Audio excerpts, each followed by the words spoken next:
Assalamualaikum warahmatullahi wabarakatuh. Bismillahirrahmanirrahim. Alhamdulillahi rabbil alamin.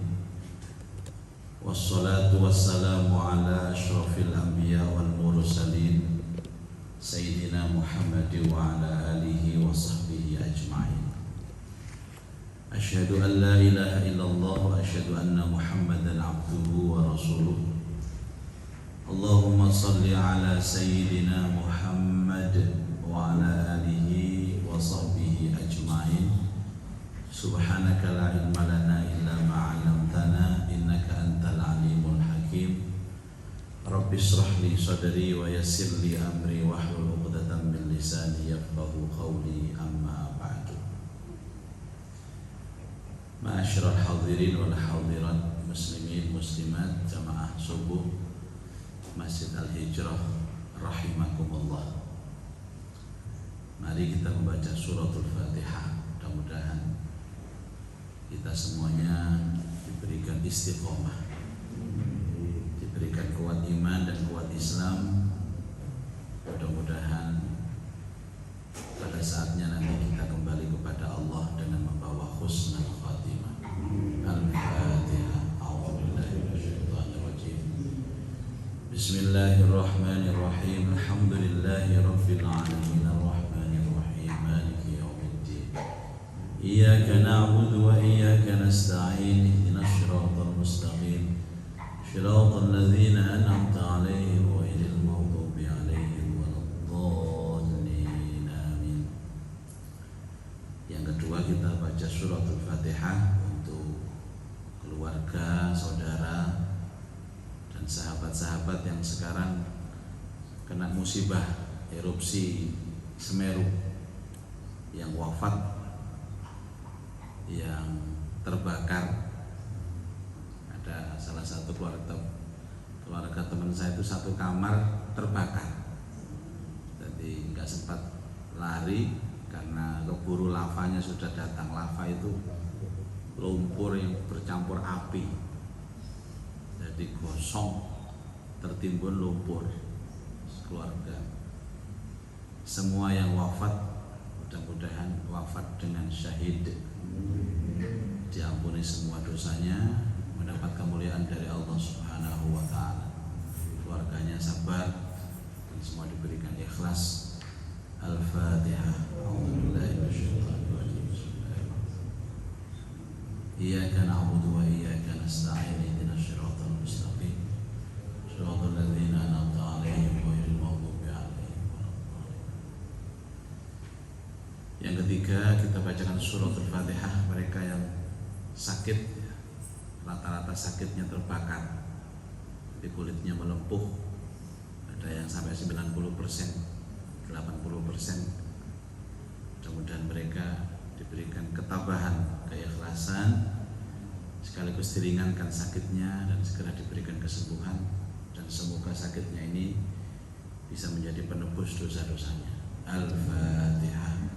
A'udzubillahi minasyaitonir rajim. Bismillahirrahmanirrahim. Alhamdulillahi rabbil alamin arrahmanir rahim maliki yaumiddin. Iyyaka na'budu wa iyyaka nasta'in. Ihdinas siratal mustaqim. Shiratal ladzina an'amta 'alaihim ghairil maghdubi 'alaihim waladdallin. Amin. Untuk mereka yang sekarang berada di kamp pengungsian, yang meninggalkan rumahnya, meninggalkan harta bendanya, kebanyakan rumahnya itu sudah bisa ditinggali lagi. Juga para relawan-relawan yang sekarang membantu, mudah-mudahan diberikan sehat walafiat, diberikan kekuatan lahir batin. Mudah-mudahan kita semua bisa mengambil pelajaran penting dari peristiwa ini. Al-Fatihah. A'udzubillahi minasyaitonir rajim. Bismillahirrahmanirrahim. Alhamdulillahi rabbil alamin arrahmanir rahim maliki yaumiddin. Iyyaka na'budu wa iyyaka nasta'in. Ihdinas siratal mustaqim. Shiratal ladzina an'amta 'alaihim ghairil maghdubi 'alaihim waladdallin. Amin. Bagi mereka ini kiamat, Ibu-ibu, Bapak sekalian. Bagi kita mungkin kewaduan biasa.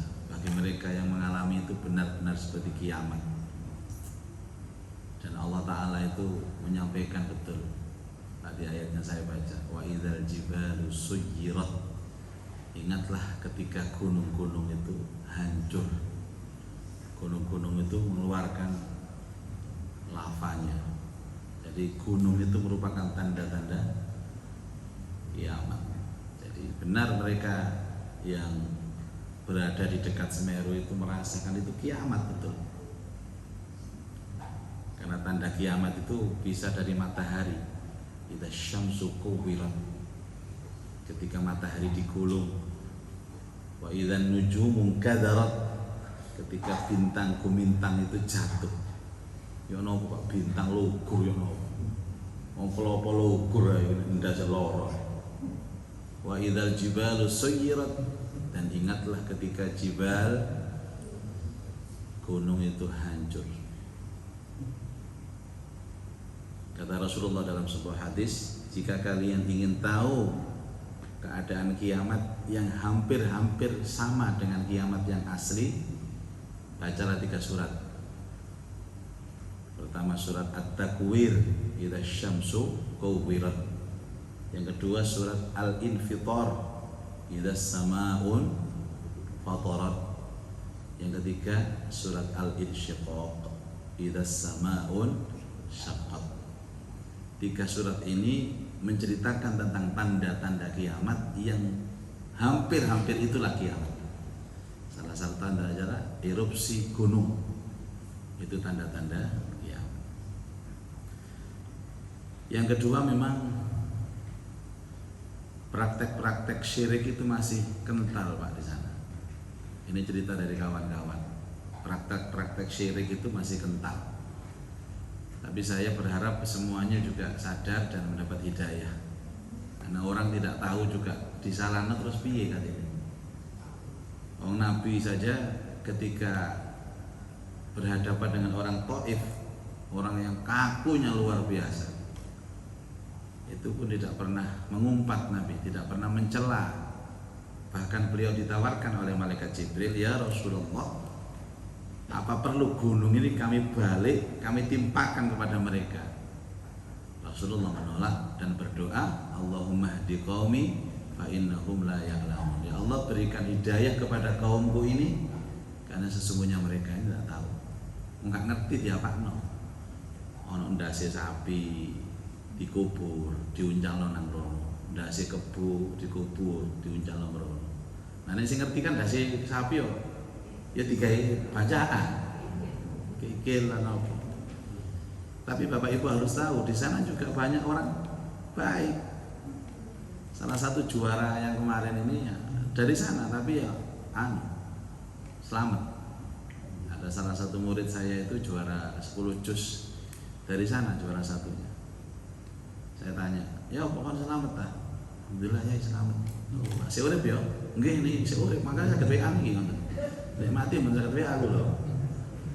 Tapi Allah Ta'ala pernah mengingatkan, wattaqu fitnatan la tusibanna alladziina zalamu minkum khassah.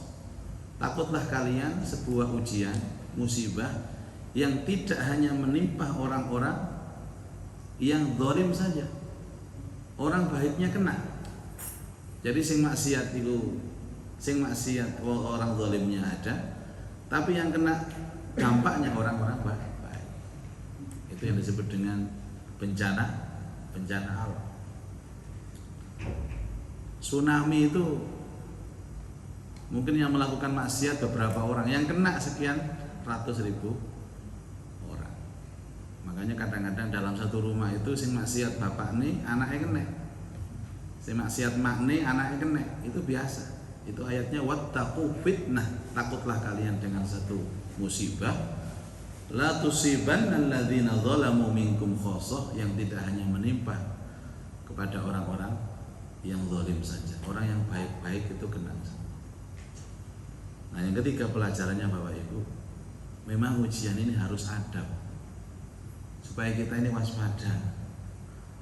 Kalau tidak ada ujian, kita ini santai, Pak. Tuh, ini akhirnya ndonga kabeh. Coba ndak ono ujian, ya ndak ndonga. sing nang warga bae model. Jadi kadang-kadang kita ini tidak berani untuk berdoa, ya Allah jangan ada ujian. Justru karena ujian itu kita kemudian lebih waspada, adanya ujian itu kita lebih mawas diri. Ini karena ujian dipikir nyantai, sing maksiat tambah santai lah kalau ujian ae. Maksiat lanjut, korupsi lanjut, kendaan. Apa sih kendaan itu Bu? Wis, ini pelajaran yang bisa kita ambil, dan kita tidak bisa membantu apa-apa kecuali doa. Dan kalau ada kelebihan rezeki, ya tolonglah disalurkan kepada lembaga yang amanah. Jadi bantuan kita itu ya sedekah dari sebagian rezeki yang kita punya disumbang. Sing kedua donga. Sing ketiga husnudzon. Ya, tiga ini yang harus dibangun Bapak Ibu. Sedekah. Kayak sakniki niki gak butuh duit niku butuh Pak. Tapi lebih butuh lagi makanan siap saji dan baju siap pakai. Terus bantuan doa. Kadang-kadang ndongakno enggak, nyumbang yo enggak. Maitu wae.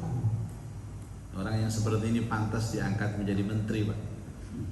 Menteri Perpaituan Nasional. Ini yang terjadi. Dan kalau sekarang erupsi itu terjadi Bapak Ibu, kiamat lebih mungkin terjadi yang dijelaskan di Al-Quran. Kalau sekarang sebahagian yang merasakan itu, kiamat semua akan merasakan itu. Makanya ada doa setiap hari Jumat itu begini, Allahumma ja'alna min ummati sayyidina Muhammad. Ya Allah, jadikan kami ini menjadi umat Nabi Muhammad.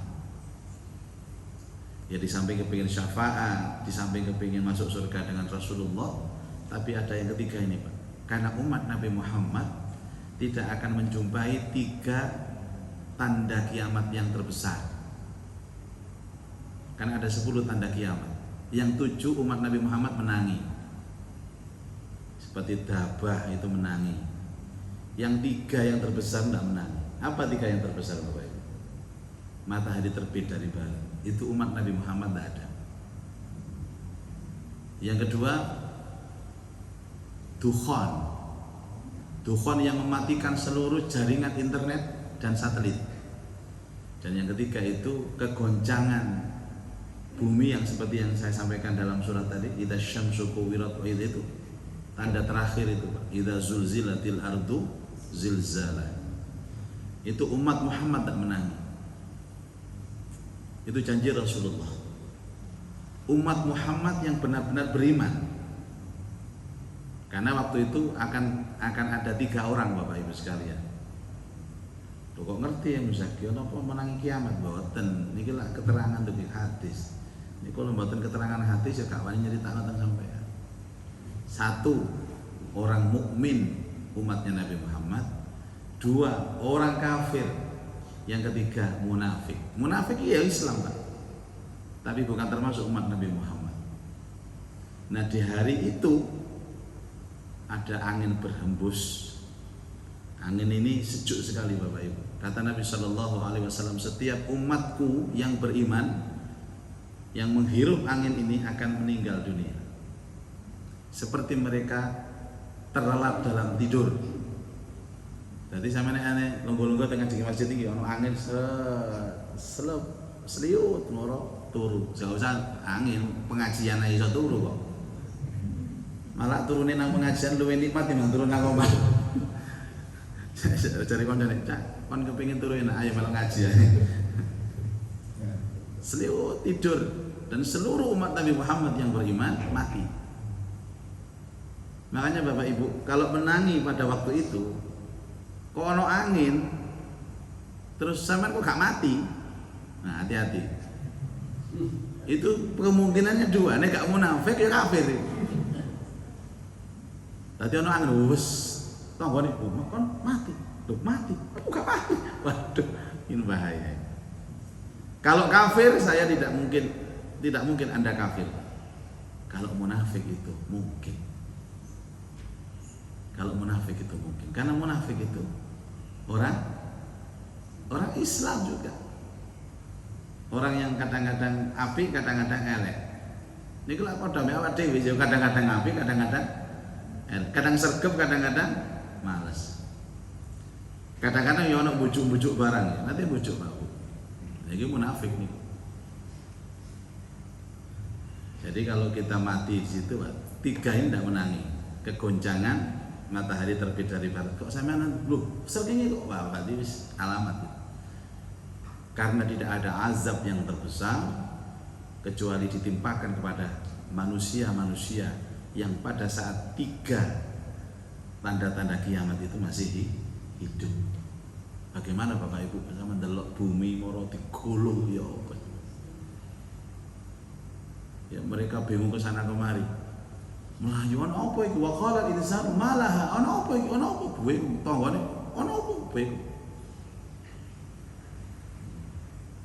Ada ayat yang menggambarkan itu, pada hari itu kamu akan melihat manusia itu bingung seperti orang mabuk, watarona sasukar, seperti orang sukaro itu mabuk, wa ma hum bisukaro, padahal mereka enggak mabuk, walakin adzaballahi syadid, akan tetapi azab Allah itu sangat dahsyat pada waktu itu.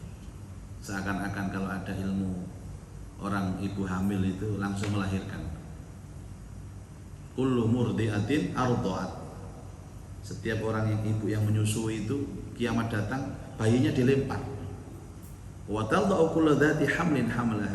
Orang yang hamil, perempuan hamil yang belum waktunya melahirkan, kalau kiamat langsung lahir. Masya Allah. Ya oh boy Gunung Semeru kaya ngono rasane Masya Allah. Kiamat iki kiamat, jare ana bengok-bengok sapa iki. Tak telepon kancaku, kon sing bengok-bengok nang WA iku ta? Mboten ya, Mbok. Kula mboten bengok-bengok kok. Lah kok ana video viral iku. Kiamat. Tak sakane won, suarane mirip won, mboten. Kula nggih bengok-bengok tapi mboten bengok-bengok kiamat kula. Melayu. Masya Allah Bapak Ibu. Jadi kayak panjenengan sakit, kadang-kadang ya sepeda motoran tiba, kadang-kadang ya anak nakal. Sebenarnya itu ditujukan Allah kepada kita agar kita lebih mawas diri, lebih berbenah diri, lebih sering muhasabah. Wong niku nek sehat terus Pak, koyo Firaun. Rumangsa di zona aman, rumangsa gak ana apa-apa Firaun. Sampai mengaku menjadi Tuhan itu kan gara-gara Firaun itu gak pernah lor. Firaun gak tahu lor. Wahing itu gak tahu Firaun. Wahing gak tahu. Watu gak tahu. Suwe hati Firaun. Hati-hati sampean. Setahun gak tahu loro. Cocok turunane sampean. Maka jadikan ibroh, jadikan musibah itu sebagai ibroh. Ana sing ngomong ngeten. Lho jarene wong ahli jamaah, lah kok loroan wong lho. Kadang-kadang sakit itu ya sayangnya Allah. Cuman yang melihat ini juga kadang-kadang sakno ya, sing delok sakno, sing mati seneng, Pak. Kayak ada kasus apa jenenge wedon niku Sumarni. Emak ini ku lak wis tuwek. Umur bet Sumini. Rumini, ya Allah. Namanya kok tepang Pak. Ya Allah, sampai sak monten nggih. Belani ibune gak gelem mlayu wis aku mati bareng ibu sampai padahal ibune wis budal nak. Melayu anak wis ibu wis gak apa-apa wis tuwek, ibu wis ikhlas mati ya. Gak iso Bu. Nek awakku iso melayu, atiku gak iso melayu ati. Wis bareng rangkul ibuke lama datang wis. Katanya sampai sekarang ini baru bisa diangkat kemarin jenazahnya orang tua itu tertimbun lava Semeru. Masya Allah. Kalau dia beriman kepada Allah, dia pasti masuk surga tanpa hisab itu. Karena syarat masuk surga itu harus beriman. Jadi ketika ada teguran Allah, apapun yang terjadi, mungkin yang paling bagus, ya Allah, kalau niki pun salah paling. Sing paling apik. Carane ngeten nggih Pak Bu nggih, niki rumus dugi Nabi lho nggih. nek sampean sing sakit kena musibah terus ditakoni wong apa Pak kok sampean wingi jare ono kabar sampean menek nang genteng lugur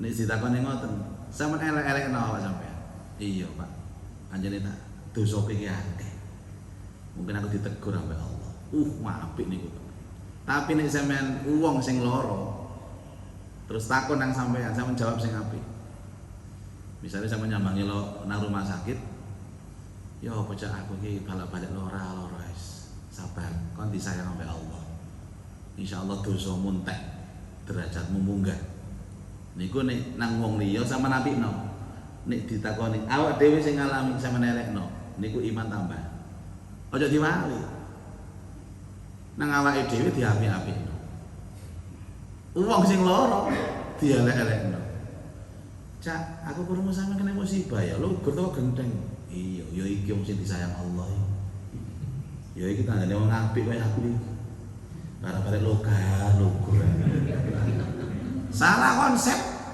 salah rumus dadak nyambangi tangga nang rumah sakit cak aku yo bocah yo saulan iki ping pindho mlebu rumah sakit yo iku teguran karo Allah tobat to bro tobat to dosa mek akeh sampean salah rumus Pak urip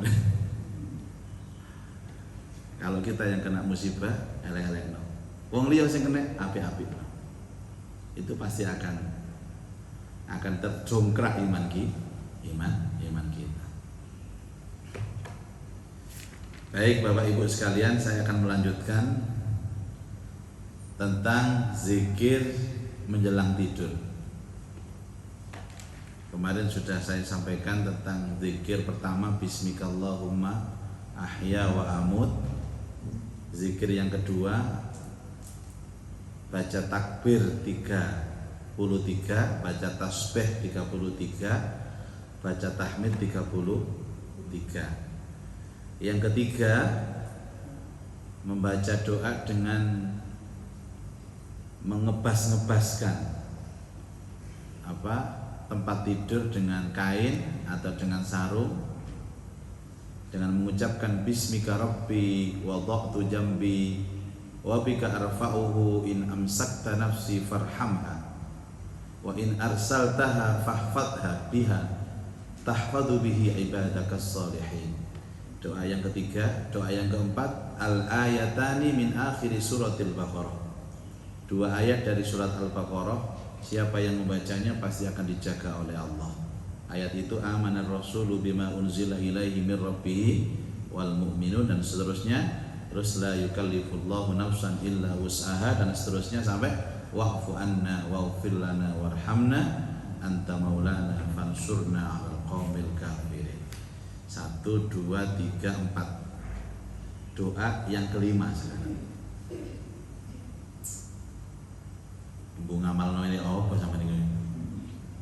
Pokoknya yang penting kita sudah pernah tahu masalah ngamalno ya jenengan semen program piyambak.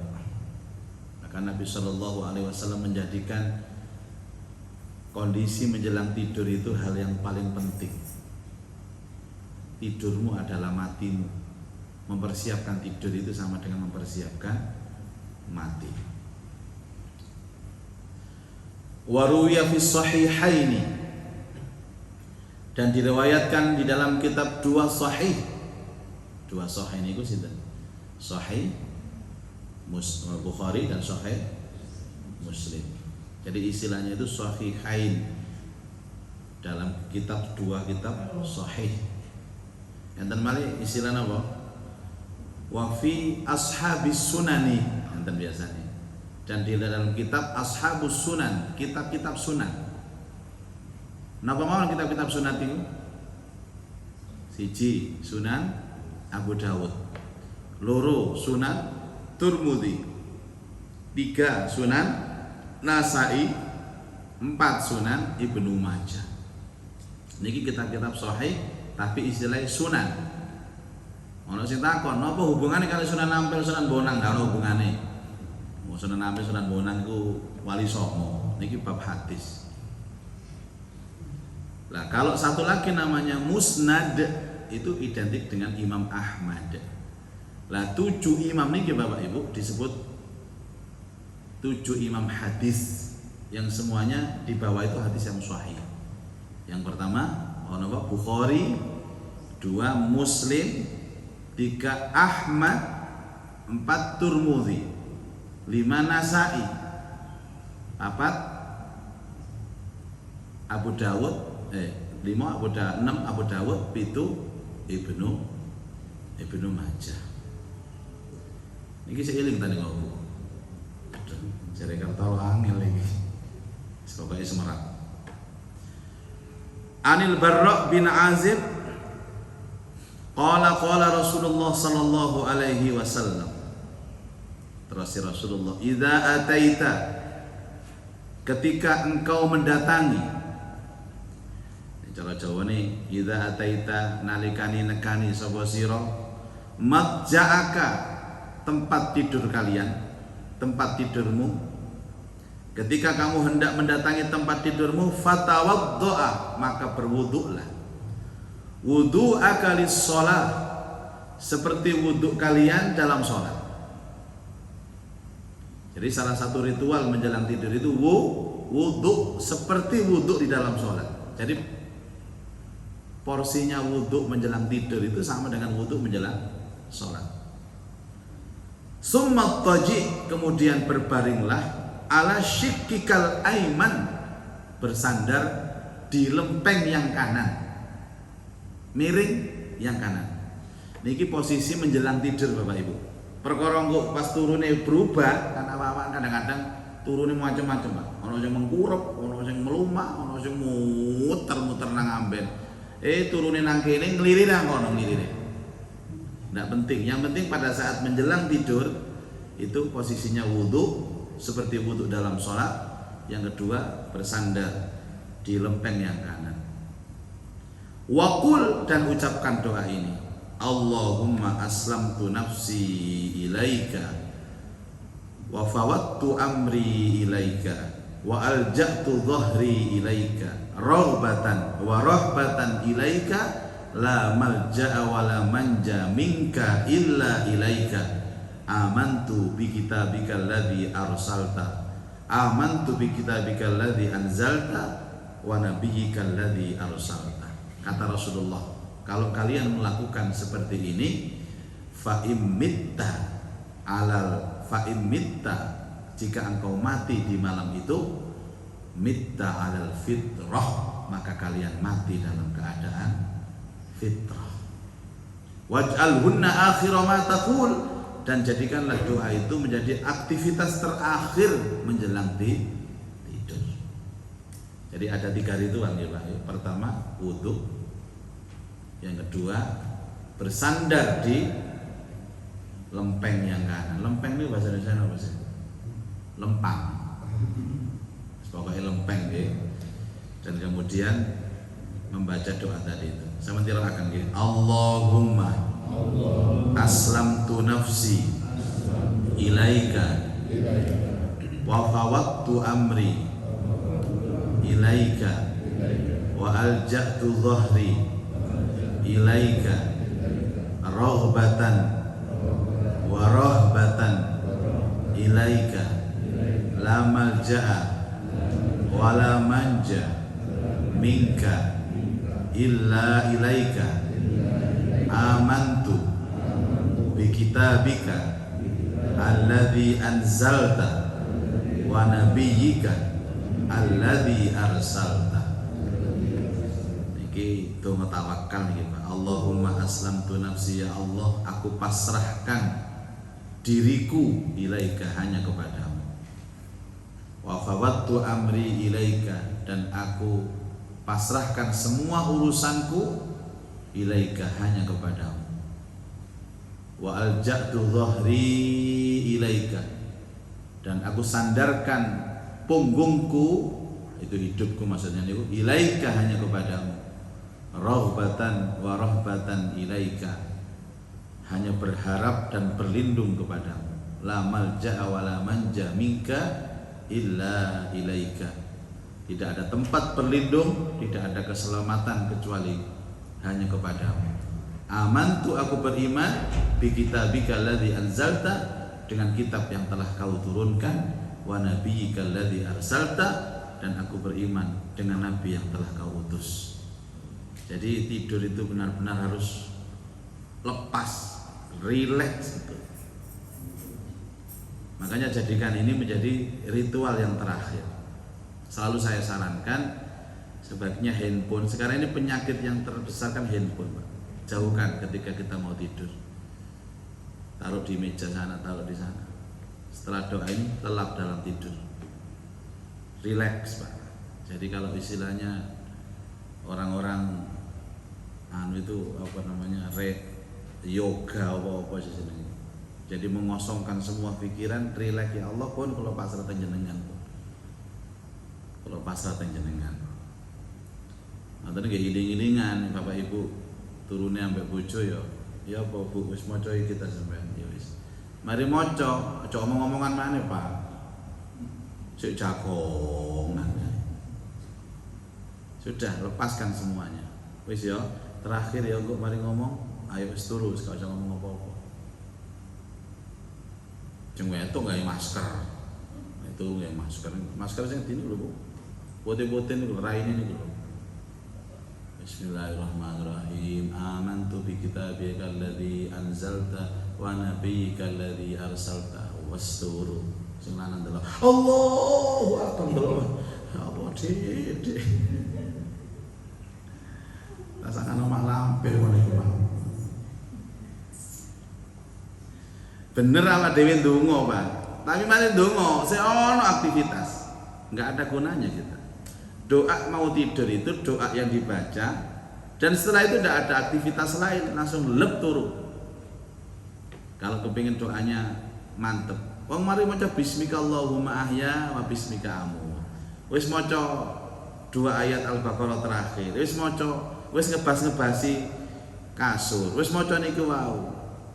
Si ono ae nelpon, assalamualaikum. Ya apa iki? Ya aku nang omah. Lapo? Kate turu lho, wis gak usah. Nggak usah diterima. Eman doanya. Kalau diterima ya siapa donga maneh. Itu yang paling penting. Jadi ada doa yang prinsip ketika mau tidur itu. Doa itu dibaca terakhir. Dan tidak ada lagi aktivitas kecuali doa itu. Langsung terlap. Nah itu baru kalau benar-benar mati ya mati dalam keadaan fitrah.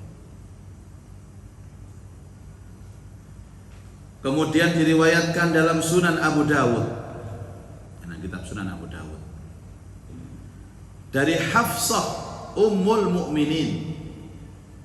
Hafsah niku putrine sinten? Hafsah, Sayyidatina Hafsah niku putrine sinten yang dinikah oleh Rasulullah? Putrinya siapa? Umar ibnul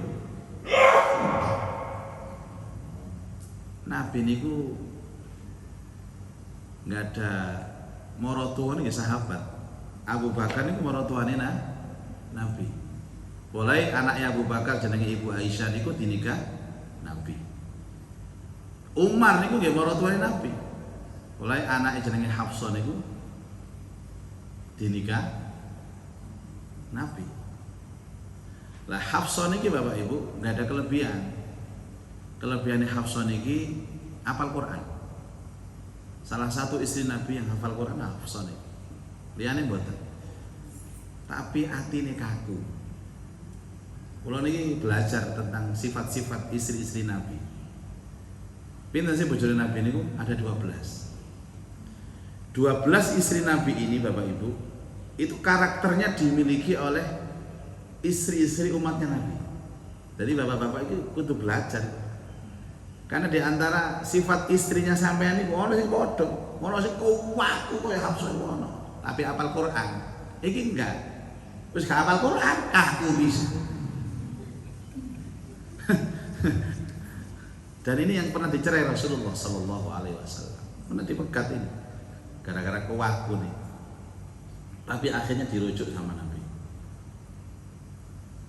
Hafsah niki lak cemburuan oke Bapak. Cemburuan. Cemburuan itu misalnya contohnya nggih, pada waktu itu sudah ada giliran di mana gitu Nabi keluar pamit. Hafsah itu koyo gak seneng cepat-cepat ngoten nanti. Lah nek Nabi iso metu, masa aku gak iso. Jadi sifat ini koyo ana balas dendam ini, ana ibu-ibu. Cek enak wong lanang metu ae. Aku nak mau mendekem balik. Akhirnya ngendok ae. Ikut keluar. Jadi keluar tanpa pamit Nabi. Metu teko omah gak pamit Rasulullah. Rasulullah datang sore hari, dilihat tidak ada Hafsah di rumah. Langsung datang Hafsah itu, Nabi tidak banyak cakap, tak pegat kan saya. Jadi anak orang wedok metu teko omah gak pamit, sing lanang langsung tolak tuki boleh, tak pegat. Kecuali ada kesepakatan. Kesepakatan itu ngene, Pak, pokoknya aku ini nanggone tuku sebelah itu metu gak pamit gak apa-apa. Jadi sing penting ibu-ibu ada kesepakatan. Kesepakatan itu dianggap izin. Mosok dididik pamit kaya gak enak ngono lho, Pak. Mosok nang bakul ngarepe gangai pamit. Tapi Hafsah gak pamit. Diceraikan oleh Rasulullah. Akhirnya pulang ke rumahnya siapa? Umar bin Khattab. Ketemu dengan bapaknya. Ana apa? Hafsah. Aku telah dicerai Rasulullah. Langsung berabak abang Pak Umar. Apa? Dipegat. Sekarang juga kembali kepada Rasulullah dan minta maaf. Kalau tidak, detik ini juga jangan panggil saya bapak. Demi Allah saya kepingin masuk surga bersama Rasulullah sampai anakku tak kena Nabi. Ya kon iki. Dadak kon dipegat sampai Nabi. Balik orang Rasulullah. Jaluk sepuro. Kalau tidak, jangan panggil saya bapak. Mulai detik ini, ojo celuk aku bapak. Balik Hafsah kepada Nabi dan minta maaf. Akhirnya dirujuk sama Nabi. Jadi hari itu diceraikan, hari itu pula dirujuk. Apanya ada namanya tolak raj'i. Talak raj'i itu talak 1 dan talak 2. Seorang suami menjatuhkan talak kepada istrinya, kemudian dirujuk. Kemudian ada talak ketiga. Talak ketiga ini namanya talak bain.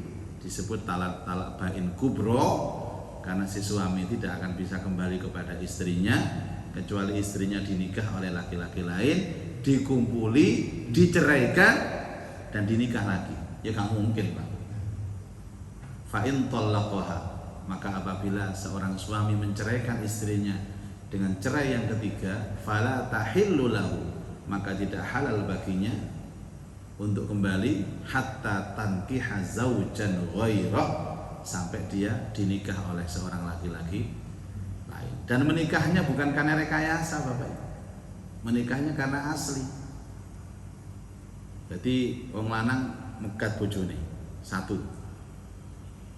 Setelah dipegat, rujuk.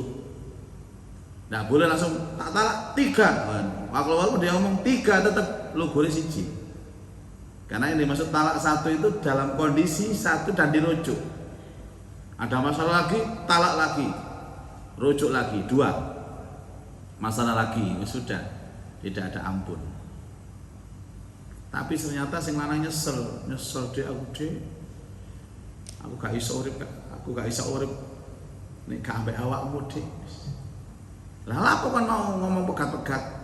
Yo aku kan khilaf deh. Aku emosi. Walah pancet ae sampean niku. Wis gak iki ayate. Sampeyan gak oleh balik nang aku kecuali aku wis dinikah wong liya. Waduh ya apa iki, Dik? Ya gak ngurus. Salah dhewe.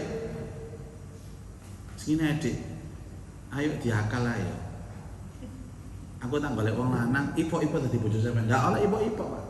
Ini harus natural. Nah terus, ya mari ngono, wong lanang tak bayari, rabi kon, mari ngono dipegat. Ya gak iso. Iku tidak hanya dinikah dikumpuli. Ya apa? Ya wong lanang iku gak oleh ngumpuli kon, pokoke nikah ya gak oleh. Hukum diatur-atur dhewe, Pak. Ya wis gak apa-apa, wong lanang iku ngicipi titik ae lho ya, gak kakek. Wah, diatur. Hadisnya muncul, orang yang menjadi penghalal dan dihalalkan finnar. Al-muhallil wal muhallil lahu finnar. Orang yang merekayasa ini seperti ini itu di neraka. Di neraka. Dan itu pernah terjadi, saya 2 kali Pak didatangi orang seperti itu. Yang kedua dari Lumajang, mungkin kena Semeru tagak saya. Datang ke kantor, suami istri saya lihat itu orangnya masih muda Bapak, mungkin belum 30. Meduro kan nikahi nom-nom. Yang wedok ya paling sik selawe. Ya jenenge wong desa Pak ya. Enten napa ngeten ya kula niki megat napa bojo kula pun 1 pun 2 pun 3 terus Qur'ane mboten angsal dirujuk malih kecuali bojo kula niki dirabi wong terus dikumpuli dipegat. Lah terus sampean lapor ini iki. Lah niku wau. Kula pun rundingan kali bojo kula. Nggih, wis Dik, wis kon rabi yo, moro bojomu kok kan megat. Tapi ojo sembarangan wong lanang ngerabi kon. Aku gak enak perasaan kula. Loh, maksud saya seperti ini apa? Lah Kyai, kula suwun jenengan ngerabi bojo kula niki, kan sampeyan pegat. Allah, aku yang ono arek aku ini. Tak delok sing wedok KTP ayu. Kene lah ya normal sih. Terus saya dalili. Nek kula nglakoni koyo sampean Pak. Kula sampean bojo sampean nggone neraka. Jenenge muhallil, orang laki-laki yang ditujukan untuk menghalalkan istrinya lagi itu di neraka. Artinya ayat tadi itu menjelaskan tidak mungkin ketika talak 3 itu kembali, bisa mungkin. Gak mungkin. Lah napa sampeyan kok kula gak kenal ambek kula? Niki karepe bojo kula. Wah, modus sing wedok iki. Allah. Lah sampeyan sumerap kula, nggih sumerap bojo kula lek sing nyetel TV biyen niku. Makane Pak, aku petukno wong lanang niki, Pak. Ya iki ae sing aku cocok. Terus tak godho. Nek sampean bojo sampean rabi. Nek ketagihan, kena nek apa? Tak gelem dipegat ya apa sampean? Nggih jenengan pegat perjanjian tak tutuk ndasmu kok aku. Hukum dikai tulinan koyo ngene. Mboten asal, Pak. Sudah. Lah kula tasih seneng kali bojo kula. Lah seneng lapo kan ngomong pegat iki. Lah kula niku emosi ae. Nek seneng iku Cak, ya rambutan sing apik, sayangan sing apik. Nek ana salahe sepuron sing akeh, rundingan sing tepat. Ayo napa niki kula niki ndelok bojo koyo ngeten niki nggih angel niki. Mosok nang kampung sampean kan ana sing wedok, kan wedok blas boten. Wong wedok niku kathah yai. Tapi sing wedok sing arep kali kula nggih mboten. Nggih bojo kula tok. Sampeyan wong lanang blambleh ngoten. Wis gak ngurus. Sampeyan ndelok kiai liyane sing gelem koyo ngoten. Tapi saya jamin hadis itu mengikat bahwa orang yang laki-laki yang mau untuk menghalalkan istrinya kembali setelah talak 3 itu finnar, tempatnya di neraka. Podo-podo ngrabi kata pe ayu ngene neraka ya rugi. Lho napa nek ayu ya napa ya? Ya kula pikir-pikir dhisik. Nggih mboten lah Pak. Masih ngoten awake dhewe ya kepengin selamat nek donya akhirat. Beliau meriwayatkan apabila Rasulullah Shallallahu Alaihi Wasallam hendak tidur, beliau meletakkan tangan kanannya di bawah pipinya. Masya Allah. Ngeten Pak, ngeten bersandar. Dan beliau mengucapkan doa, Allahumma kini adzabak yauma tab'asu ibadak salasa marrat. Sing diwaca niku Allahumma kini adzabaka yauma tab'asu ibadaka. Ping 3. Allahumma qini adzabaka yauma tab'asu ibadaka. Niku mau tidur. Sampeyan tirahaken nggih. Allahumma qini adzabaka yauma tab'asu ibadaka. Atau ya Allah, lindungilah aku dari siksa-Mu pada hari di mana Engkau membangkitkan hamba-hamba-Mu. Nabi niku nyata Allahumma kini adzabaka yauma tab'atsu ibadaka. Ngeten Pak. Jenengan nate kepireng Bu ngeten. Nabi mesti ngeten niku. Sik kula takon sampean, turune Nabi niku bantalan apa mboten? Ayo. Ya mboten sumerep ya Pak menangi Nabi. Mboten mbek tahu cerita-cerita tan apa yai-yai kondong ngoten lho Pak. Mosok belas sak ngerti belas. Nabi niku mboten bantalan. Nek turu mboten bantalan. Nggih bantalan niku lho. Wong lemek ae mboten kasur kok Nabi niku. Nggih lemek biasa Pak. Enten hadis Ibunda Aisyah dawuh ngeten. Aku sering kehilangan Rasulullah sallallahu alaihi wasallam di malam hari. Kemudian aku mencarinya. Ternyata beliau sujud. Ini hadis Malik. Aku sering kehilangan Nabi di malam hari. Aku mencari Nabi, ternyata beliau sujud. Jadi Ibunda Aisyah sering kehilangan Nabi dalu-dalu, tapi Nabi ini sujud. Kan bodoh sing bojone tiyang mriki niku. Kula niki sering kehilangan bojo kula dalu-dalu. Kula duwoleki teng jeding. Enten malih. Kula sering kehilangan bojo kula dalu-dalu. Kula goleki teng warkop tibake. Niku bedane Nabi kali awak dhewe. Nabi niku kehilangan Ibunda Aisyah. Aku sering kehilangan Nabi. Delok. Yo, Nabi ndi? Digoleki sujud. Sujudnya Nabi itu kan ya kadang-kadang di dekat ini tuh Pak, di dekat tempat tidur beliau. Yang mboten enten oplek, mboten enten lampu, tadi mboten ketok, sujud. Makanya hadis-hadis tentang doa sujudnya Nabi itu banyak diriwayatkan Ibunda Aisyah. Karena sujudnya Nabi itu lama sekali. Maca apa sih Nabi di rumah ibu-ibu? Mantan-mantan. Aku pernah melihat Rasulullah sujud dan aku mendengar beliau membaca ini. Semua hadis tentang sujud itu banyak diriwayatkan oleh Ibunda Aisyah. Nah, mungkin pada saat giliran ke Hafsah ini Pak, Ibu Hafsah ini, Hafsah itu mendengar, saya melihat Rasulullah menjelang tidur itu bersandar tangan kanan beliau ke pipinya dan membaca Allahumma kini adzabak yauma tab'atsu ibadak. 3 kali beliau membaca. Setelah ini Pak, enak donga maneh. Dawa dongane. Mung gurung kula lereni mawon pengajian. Ini bangku kedawan. Biasanya kalau panjang ini harus di segmen pertama berdoa. Niki Allahumma rabbus samawati wa rabbul ardi wa rabbul arsyil azim. Rabbana wa rabb kulli syai' faliqal habbi wan nawa. منزل التوراة والإنجيل والقرآن أعوذ بك من شر كل ذي شر أنت آخذ بناصيته أنت الأول فليس قبلك شيء وأنت الآخر فليس بعدك شيء وأنت الظاهر فليس فوقك شيء وأنت الباطن فليس دونك شيء اقضي عنا الدين وأغننا من الفقر. Ini doa panjang Bapak Ibu, tapi fadilahnya jika siapapun yang baca doa ini menjelang tidur dan dia punya hutang, bangun tidur itu hutangnya lunas. Tunggu pada pertemuan yang akan datang dan saya jelaskan sekarang, cek penasaran sampean.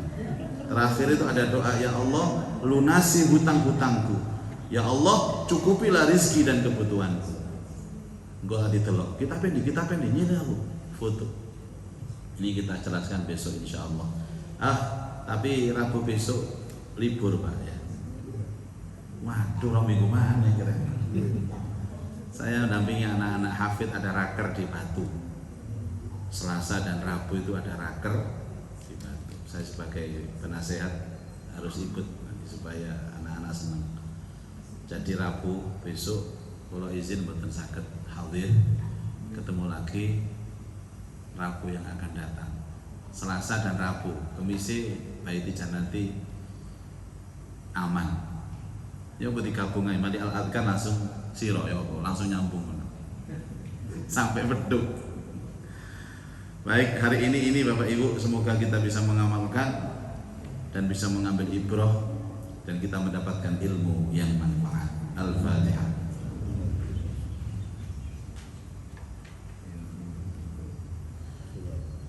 A'udzu billahi minasyaitonir rajim. Bismillahirrahmanirrahim. Alhamdulillah rabbil alamin. Allahumma shalli ala sayyidina Muhammad wa ala alihi wa sahbihi ajma'in. Allahumma anfa'na bima 'allamtana wa 'allimna ma yanfa'una wa zidna ilman nafi'a. Allahumma arzuqna fahman nabiyyin wa hifdzal mursalin wa ilhamal malaikatil muqarrabin bi rahmatika ya arhamar rahimin. Rabbana atina fid dunya hasanah wa fil akhirati hasanah wa qina adzabannar. Sallallahu ala sayyidina Muhammad wa alihi wa sahbihi wa baraka wa sallam. Walhamdulillahi rabbil alamin. Subhanakallahumma wa bihamdika asyhadu an la ilaha illa anta astaghfiruka wa atubu ilaik. Assalamualaikum warahmatullahi wabarakatuh.